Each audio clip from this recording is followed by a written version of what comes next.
Wokeness in gaming has been a topic for a while. However, I think it is mostly trending in 2024, especially after the election. I feel like people and critics, not only fans, but critics are going after it louder than ever. If you don't know what wokeness in gaming means or refers to, it is incorporation of socially conscious themes like diversity and inclusivity into video game narrative, characters, and development practices. This trend has sparked both praise and controversy within the gaming community. I would say supporters argue that greater representations of different races, genders, sexual orientation, cultures, it all enriches the storytelling and makes games more accessible to a broader audience.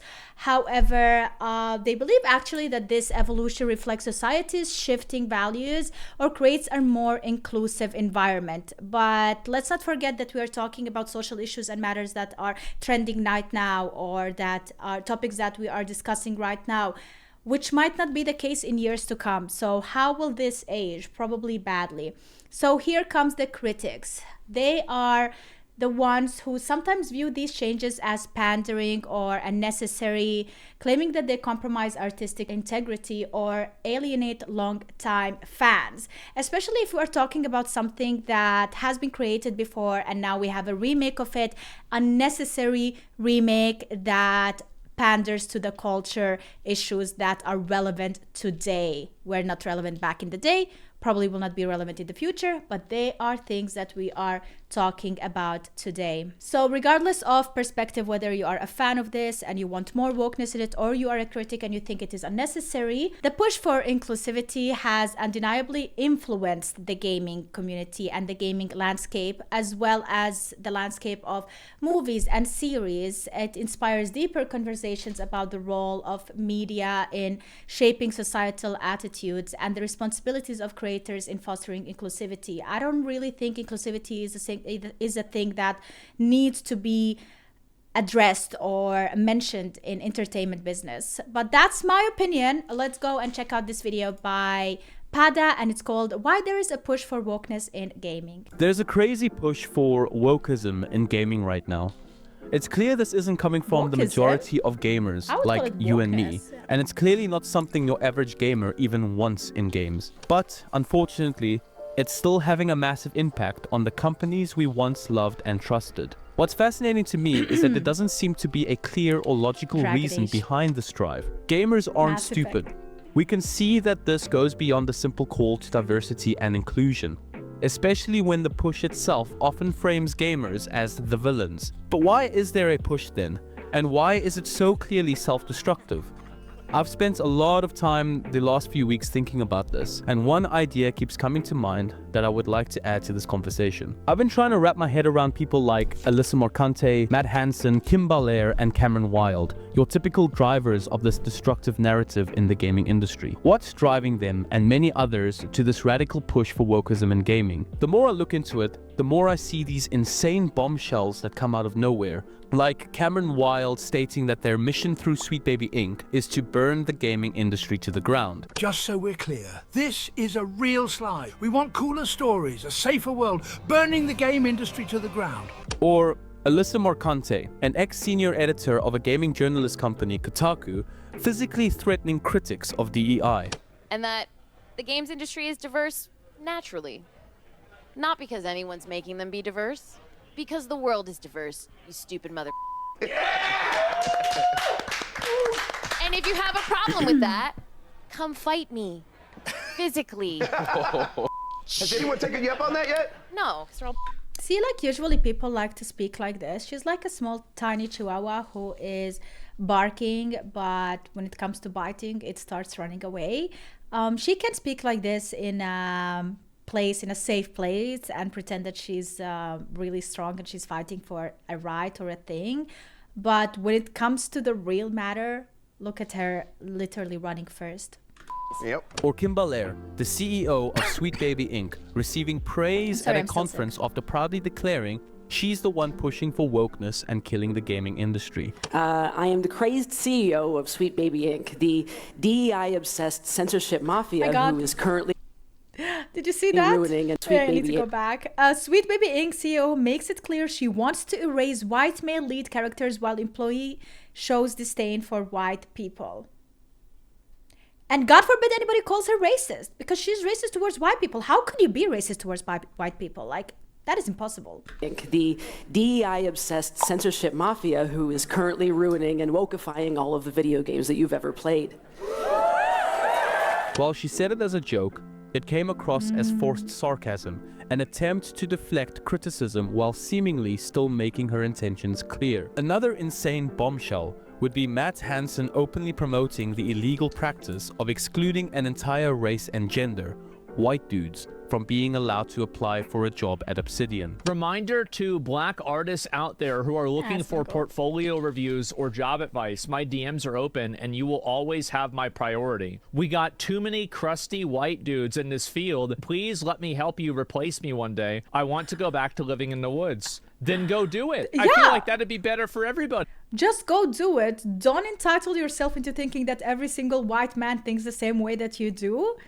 Do it for yourself. Do whatever you want, but just don't ask others to do the same thing. Why does this exist? Even though it's so clearly damaging the reputation and sales of the games or companies they push their agendas through. Personally, I believe this is a deeply moral issue.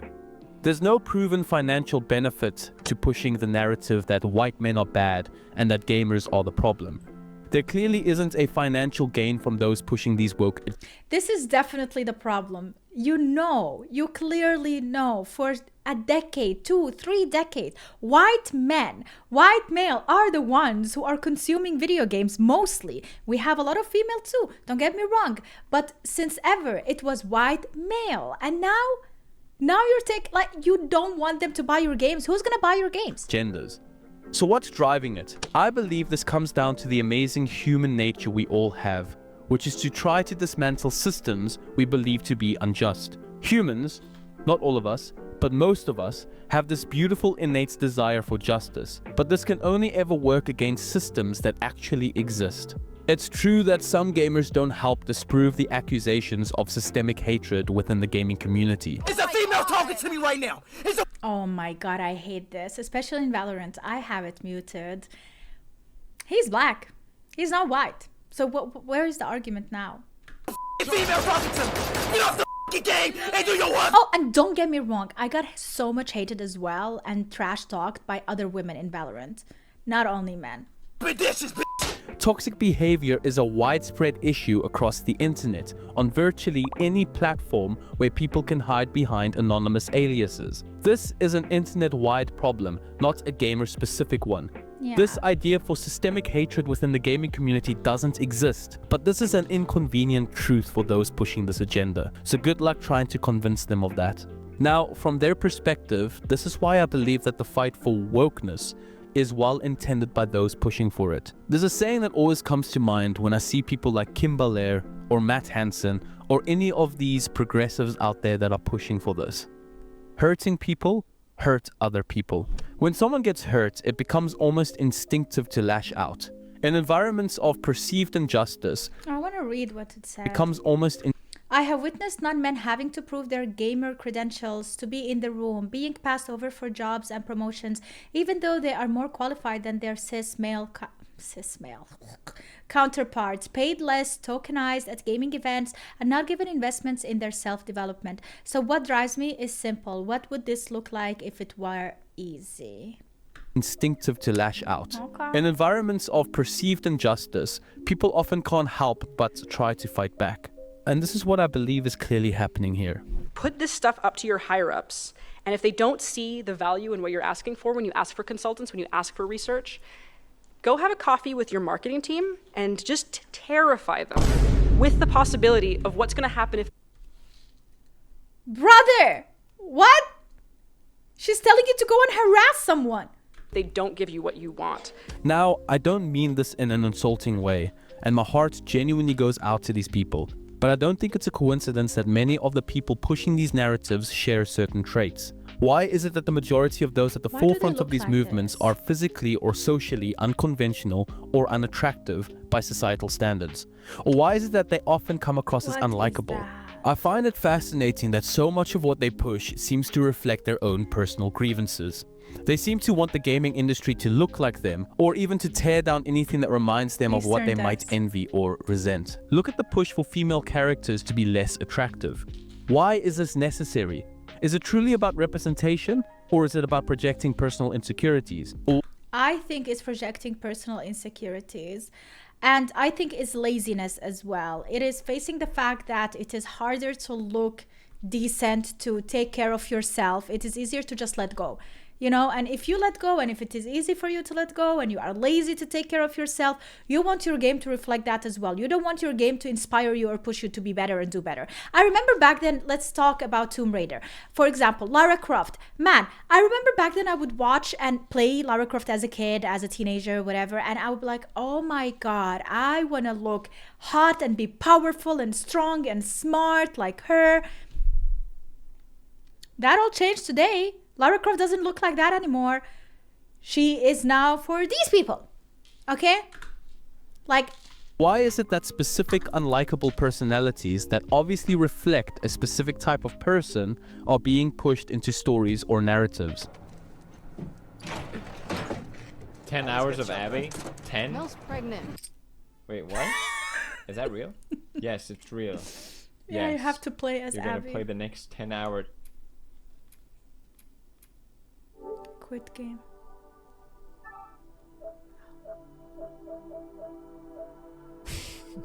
Many of these new characters seem to be written with abrasive, condescending, or unlikable traits, often portrayed It as started strength. with Abby, honestly. Why if you also think about is it. strength increasingly depicted as being dismissive or outright rude? This often alienates players who want characters they can root for. I don't understand this trend, like to make the main characters so unlikable. So like over time you grow to like them, but why start out like that? I don't really understand it. Again, this might be obvious for a lot of you, but at its core, I think this push for wokeism in gaming is rooted in personal hurt. These individuals perceive I agree injustices in the world 100%. around them, whether real or imagined, and are lashing out in the only way they know how. And to be honest with you, I didn't know that there are those type of people that they are hurt and they want to hurt others and they lash out and they're so mean. They can be so mean. I'm not talking about everyone. There are individuals, but these individuals represent the majority for some reason because they are the loudest on the internet. Since I started to react to this election stuff and wokeism and stuff, I cannot believe the way they behave. It is out like they want us to have empathy with them, towards them, but the way they behave, they just are asking for us to hate on them. They're tearing down systems they don't feel a part of, but in doing so, they're causing harm to the very industry they claim to care about. Another thing that reaffirms this idea for me is that these people avoid any form of response or backlash by going into protection mode on their channels, or even blocking people that try to call them out. They don't want to converse. They want to attack and withdraw to avoid pain. Yes, That's a common gaming theme should right be now, a space what I for noticed. everyone, regardless of race, gender, or background. But inclusion shouldn't mean tearing down others. If anything, it should mean building something better for everyone. The way wokeism is being pushed is obviously doing a painful disservice to the people in these communities. Some may then ask, what about the rude, toxic gamers that are so mean to me? Firstly, the cause and effect of going online is facing the RNG of toxicity. You don't have to go online. You don't have to climb in the bath and bathe in the toxicity that people throw in it. If you don't like it, disconnect. Avoid it. If it affects you, stay away. You are doing yourself a disservice by going to the place that causes the most harm to you. When people like Cameron Wild say that they want to burn the gaming industry to the ground, they're not actually saying they want to destroy gaming as a concept. What they're saying is, they want to dismantle the culture they believe gaming represents. To them, gaming isn't just an industry or a hobby. It's a symbol of everything they perceive to be wrong with the world. White male dominance, toxic masculinity, and exclusion. But here's the irony. The gaming industry has already evolved so much over the years. In the early days of gaming, the audience was predominantly male, and the games were designed to reflect that. But today, gaming is for everyone. We've seen the rise of well-written, diverse characters, inclusive storylines, and games that cater to a wide range of players. Women make up a massive portion of gamers now, and developers are creating experiences that appeal to people of all ages, genders, and cultures. The truth is, gaming is already inclusive. The idea that gaming is a closed-off boys' club is now a lie. It's a convenient myth made by those who want to justify their actions. And yet, despite this inclusivity, these same voices keep pushing for more radical changes. Why? Because their fight isn't about inclusion. It's about erasure. They want to erase what gaming is and the culture that gaming was built on, even if it means alienating the core audience that has supported the industry for decades. Take, for example, the attack on what they call toxic masculinity in gaming. There's nothing wrong with having games that feature strong masculine heroes, just like there's nothing wrong with having games that feature diverse, complex, or unconventional characters. It seems as though narrative writers behind this agenda have no idea how to actually write a good, compelling story. You are doing a disservice to yourself because what you are writing is boring and it detracts from the games that you work on. This brings us to another question. Why is the gaming industry so vulnerable to these attacks? Part of the reason is that gaming is an easy target. It's a massive, visible industry with a passionate and vocal fan base, and a huge portion of it is white males. If you want to make headlines or spark controversy, gaming is the perfect platform. But there's another reason too. Many gaming companies are afraid of bad press. They've seen what happens when social media mobs go after a developer or publisher. They've seen the boycotts, the X or Twitter storms, and the headlines calling them problematic. So instead of standing their ground, these companies bend the knee. They hire consultants to audit their diversity and inclusion policies, not knowing that these consultants are birthed out of this desire to eradicate a systemic problem that never existed in the first place. They change their hiring practices even if it means breaking the law, just to avoid being labeled as regressive. But here's the thing. As consumers, we are the ones that hold the power. Gaming companies and developers ultimately rely on us, the players, to survive. This means our voices, choices, and most importantly, our wallets matter more than any agenda being pushed by a vocal minority. The key to keeping the people who harm this industry in check is simple. Don't support them. Legends like Smash JT, Grums, and Asmongold are prime examples of how gamers can push back. These individuals aren't just outspoken critics, they represent the voice of the average gamer. As Pirate Software once said about Asmongold. So, Asmongold has always been a thing that, like, some people really like him, some people really don't like him. I like him. I've always liked him. I like his content for one reason, and it's very important. Asmongold... I like Asmongold too. ...is the consumer. Yep. Asmongold is the player. Yep. He's the everyman. Yep. Everyone's feedback, everyone's anger, everyone's rage, everyone's happiness over the things that you make. Asmongold is those things. Maybe you don't share every opinion that he has, but there's a lot of things that he would say that you would agree with because you are the consumer as well. He's the voice for all of them. And if you don't listen to him as a game developer, then you're not listening to your community. The same applies to Grums and Smash JT. They're not part of some corporate machine or agenda-driven movement. These individuals remind us that we don't have to accept the erosion of gaming culture. At the end of the day, the gaming industry will survive this push for wokeism. We've already seen a steer away from it. Gamers are saying no. We've seen it with the backlash of poorly received games that put politics before gameplay. We've seen it with the success of indie developers or smaller developers who refuse to cave to social pressure. And we've definitely seen it in the sales numbers. Games that prioritize fun, creativity, and storytelling consistently outperform those that try to preach or push an agenda. This is why the white men are bad narrative is so baffling. Like, when I heard about Rainbow Six Siege new character in a wheelchair, a woman, oh my god. Or what's going on with Assassin's Creed Shadow, and the game is not even out yet, and we already are calling it a flop. White men make up a significant portion of the gaming audience. But more importantly, gamers as a whole are incredibly diverse. The only thing gamers care about is whether a game is good. They don't care about the race, gender, or politics of the developer. They care about the experience. When companies alienate their audience in the name of wokeness, they're not striking a blow for justice. They're shooting themselves in the foot. So then what's the solution? How do we push back against this wave of wokeism without falling into the same trap of anger and division? I think it starts with understanding. We need to recognize that the people driving these narratives aren't necessarily evil. There are some of you out there who will disagree with me on this, but I believe that many of them genuinely believe they are doing the right thing. They've been told their whole lives that the world is unfair and that they're fighting against oppression. They see themselves as heroes in their own stories, and while their methods may be harmful, their motivations come from a place of pain. But that doesn't mean we should let them go. Okay, all right, I understand that. But if they don't want to hear any type of argument and they don't want their mind and their perspective to change, they don't give you an option, they don't give you a space to tell them otherwise, they are in huge denial, then who are you to help? There is no help there. They're not asking for it. They don't want to receive it. They don't want to hear it. Then there is nothing else I'm going to do. I literally cannot do anything. I cannot force them. Control the narrative. As gamers, we need to stand up for the things we love.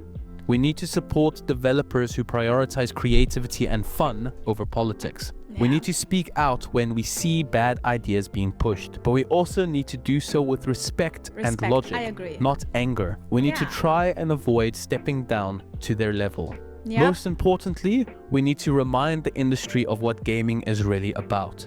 Gaming is about escapism.